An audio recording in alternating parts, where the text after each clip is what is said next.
Hello and welcome. Today, we are diving headfirst into maybe the biggest mystery of all time. I mean, it's the one that's happening right behind your eyes, the one that is you, consciousness. What even is it? Where does it come from? And what if the answer rewrites everything we thought we knew about reality itself? We're going on a pretty wild journey today, from the cells inside your brain all the way out to the very fabric of the cosmos. So, let's get into it. Okay, so for this special deep dive explainer, we've broken our journey down into 5 key parts. First, we're going to tackle what's known as the hard problem, the big question that a science stumped. Then, we'll look at some really strange data on the edge that just doesn't fit the standard model. From there, we're going to explore a pretty radical theory called the quantum brain. After that, we'll zoom out and ask, what about a conscious universe? And finally, we'll be left staring down the biggest question of them all. What is reality? All right. Let's start with the conventional story, the one most of us learn. The brain is this incredible biological machine, and consciousness is just, well, it's what it does, right? A side effect of all its amazing complexity. But you know what? That simple idea crashes right into a single, massive wall. A question so deep, so profound, that it's actually called the hard problem.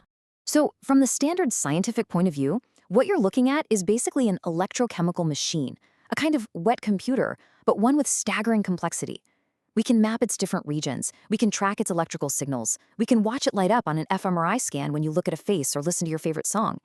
And we're getting incredibly good at mapping the mechanics of the brain. We get the flow of information, the release of neurotransmitters, the firing of circuits. We know what the brain is doing. The real problem is, we have absolutely no idea why all that physical activity should feel like anything at all. Think about it. How does all that physical stuff, all those neurons zapping each other, all those chemicals flooding across synapses, somehow cross this unbridgeable chasm to become a subjective inner experience? There's nothing in classical physics that suggests a bunch of atoms, no matter how cleverly you arrange them, should suddenly have a feeling, an awareness, a private inner movie playing just for you. Why isn't all of this just happening in the dark, without any experience attached?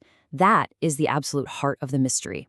The philosopher David Chalmers did a brilliant job of framing this challenge. He made a distinction between the easy problems and the hard problem. Now, the easy problems are not actually easy at all. They involve figuring out all the brain's functions, like how it pays attention or controls your muscles. They're monumentally complex, but we can see a path forward. With more data and better tech, we'll get there. But the hard problem, that's a different beast entirely. It's about the experience itself, the what it is like to be something. These private subjective qualities, the redness of red, the sharp sting of pain, the warmth of love, are called qualia. And the standard scientific model, which just sees consciousness as some emergent property of complexity, can't even begin to tell us how or why qualia even exist. It's a gap in our understanding not of degree, but of kind. Okay, so if the standard model has this giant gaping hole in it, what happens when we look at data that it just can't explain? You know, when facts don't fit a theory, you have 2 choices. Ignore the facts or change the theory. For a long, long time, certain things were pretty easy to ignore. But now, some facts, coming from the very edge of human experience, are becoming almost impossible to just sweep under the rug. This quote right here, it gets to the very heart of why this data has been on the fringes for so long. People who have near-death experiences often go through these profoundly meaningful, life-changing events, but the fear of being laughed at, of being dismissed as hallucinating, or just plain crazy, it kept so many people silent for decades. And for its part, science was quick to say, oh, that's just a dying brain starved of oxygen. But what if these experiences are happening under the most extreme medical conditions, when the brain should be completely offline, totally incapable of generating any experience at all? One of the pioneers who actually took these experiences seriously is Dr. Pim van Lommel. He's a cardiologist, and he had resuscitated thousands of patients.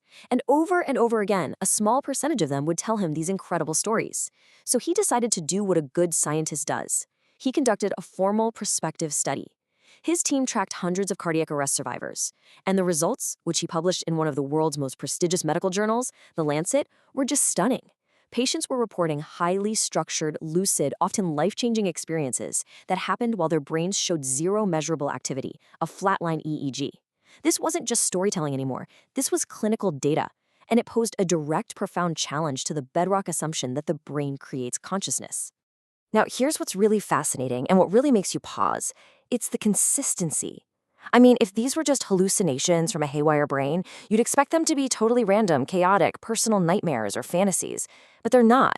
Across different cultures, religions, and belief systems, from devout believers to hardcore atheists, the core elements of the NDE are remarkably similar.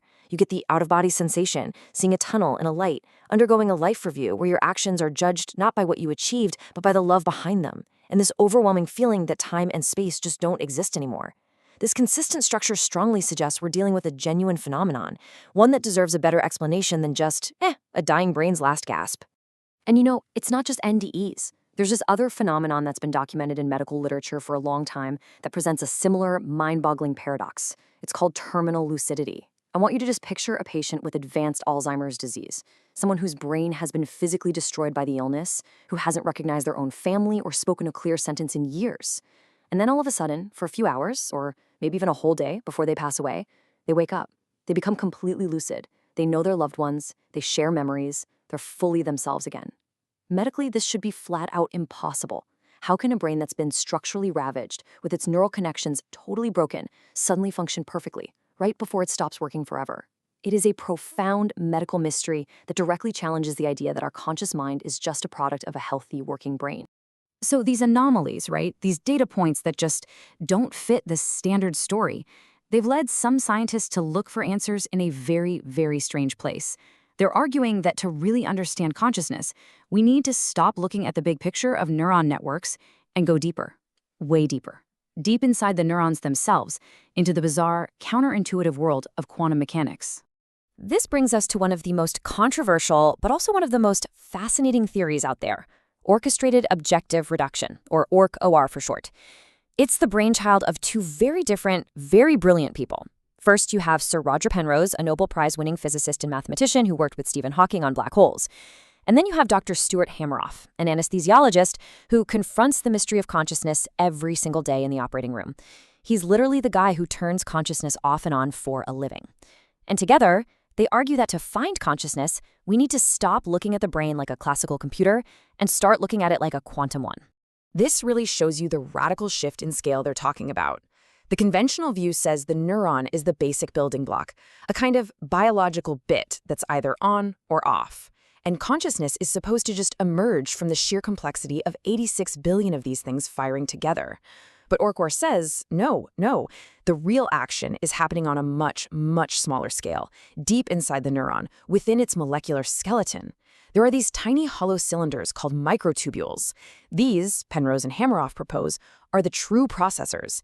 And they don't just use simple bits, they use quantum qubits. And a qubit isn't just on or off, it can exist in a weird state of superposition, being both on and off at the same time. This opens up computational power that just dwarfs any classical computer we could ever build. So how does this actually create a conscious moment? Well, try to imagine the quantum vibrations in these microtubules as trillions of spinning coins, all in a state of superposition. They are simultaneously both heads and tails at once. Now, Penrose's physics says this isn't just a math trick. Each of these possibilities creates its own tiny reality, its own little ripple in the geometry of space-time itself. But you can't have multiple versions of the universe coexisting for very long. It's unstable. And when a certain threshold is reached, a threshold defined by gravity of all things, the whole system has to make a choice. It spontaneously collapses into a single, definite outcome. The coin lands on heads. That collapse, that very instant the universe makes an objective choice, Penrose says that is a moment of pure experience. A single, indivisible frame of your awareness. A moment of now. Okay, now for decades, the biggest criticism of Orch-OR was a really strong one. The brain is just too warm, wet, and noisy for these delicate quantum states to survive. An effect called decoherence should destroy any quantum computation almost instantly. But that objection is starting to look a little weaker. For one, we've since discovered that quantum coherence is a key part of photosynthesis, a process that happens in warm, wet plants all day long. And more to the point, recent experiments have actually shown that microtubules can sustain these quantum vibrations for much longer than anyone thought possible. But maybe the most jaw-dropping piece of evidence comes from Stuart Hameroff's own field. It looks like a whole bunch of different anesthetic gases. They have different chemical structures, but they all erase consciousness. They all seem to work in the exact same way. They build up in the microtubules, and they specifically dampen these quantum vibrations, turning consciousness off while leaving most other brain functions running. That is a stunningly specific potential link between the quantum world and our awareness. So if consciousness really does have quantum roots, And if every single conscious moment is a physical event woven into the very fabric of spacetime, well, that leads to an even bigger, more profound question. What if consciousness isn't just something that happens in the brain? What if it's a fundamental feature of reality itself? Let's think about the ideas of a guy named Federico Fagin. Now, this is the physicist who designed the world's very first microprocessor, so he knows more about computation than almost anyone alive. And he proposes this radical flip of our usual thinking. The standard view is that there's only external reality, the material world, and our internal reality, our consciousness, is just this tiny, insignificant byproduct of it all. Fagin says, let's flip that completely on its head. He argues that consciousness, our internal reality, is primary. It's not something the universe cooked up after 13.8 billion years of evolution. It is the fundamental medium from which the physical universe itself emerges. Now, to even get our heads around how that could be possible, let's look at a concept from modern physics. We tend to think of empty space as, well, nothing. But quantum field theory tells us that the so-called quantum vacuum isn't empty at all. It's a seething, buzzing sea of pure potentiality. It's the lowest energy state of the universe, but it is alive with fluctuating energy fields and these virtual particles that pop in and out of existence in the blink of an eye. From this vacuum, literally everything we see, all particles, all matter, originates. It is the literal ground of all being. Now, let's jump over to a concept from ancient philosophy from the Vedic traditions of India that's thousands of years old. It's called the Akashic field, from the Sanskrit word akasha, which means ether or space. And it's described as this non-physical, cosmic memory field. It's said to be the primordial substance that the entire universe is formed from. And get this, it contains a perfect, permanent record of every single event, thought, and feeling that has ever occurred. It's basically the universe's memory. And here is where it gets truly mind-bending. The philosopher of science Ervin Laszlo makes this stunning connection. He suggests that these two concepts, the quantum vacuum from the absolute cutting edge of physics and the Akashic field from the depths of ancient spirituality, are actually describing the exact same thing. He proposes that this fundamental field isn't just a sea of energy, it's a sea of information, a kind of cosmic hard drive that not only gives birth to the universe, but also records everything that happens within it. In this view, consciousness isn't some happy accident. It is the underlying reality. It's the source code of the cosmos. So, where does all this leave us? We've gone from the physical brain to the quantum world inside our neurons, all the way out to the informational fabric of the entire cosmos. The conclusion here isn't a single, neat answer. It's a profound shift in the kinds of questions we even need to be asking about ourselves and our place in the universe. Now, it is absolutely crucial to be clear here. These are controversial frontier ideas. Many mainstream scientists will argue, quite rightly, that theories like Orch-OR are incredibly difficult to test, which makes it hard to prove or disprove them. And that's a key part of good science. They caution against God of the gaps reasoning, using one mystery, like quantum mechanics, to try and explain another mystery, like consciousness. However, physics itself is pushing us into this strange new territory. The 2022 Nobel Prize in Physics confirmed beyond any reasonable doubt that the universe is not locally real. What that means, in simple terms, is that entangled particles can affect each other instantly over vast distances, which shatters our normal ideas about space and time. We are truly on the edge of what we know, a place where science and philosophy have to meet. And yet, this debate isn't entirely new. Over 100 years ago, William James, one of the fathers of modern psychology, proposed a similar, really radical idea. He was fascinated by the sheer variety of human experience and suggested that our normal everyday consciousness is just one slice of a much bigger pie. He famously hypothesized that the brain might not produce consciousness at all, but instead act as a kind of prism or filter. In his transmission theory, the brain's job is to take this much broader cosmic consciousness and channel it down into the focused beam of our individual awareness. And that leaves us right here with the ultimate question that really sums up this entire debate. Is the brain a generator, a brief candle lit by its own complex chemistry, destined to just burn out and be gone when the body dies? Or is it something more like an antenna, a biological transceiver, exquisitely designed to tune into a signal of consciousness that is fundamental, all-pervading, and exists outside of space and time? The search for that answer isn't just another scientific problem. It pushes us to reconsider the very nature of life and death, the relationship between our mind and the material world, and what reality itself might truly be.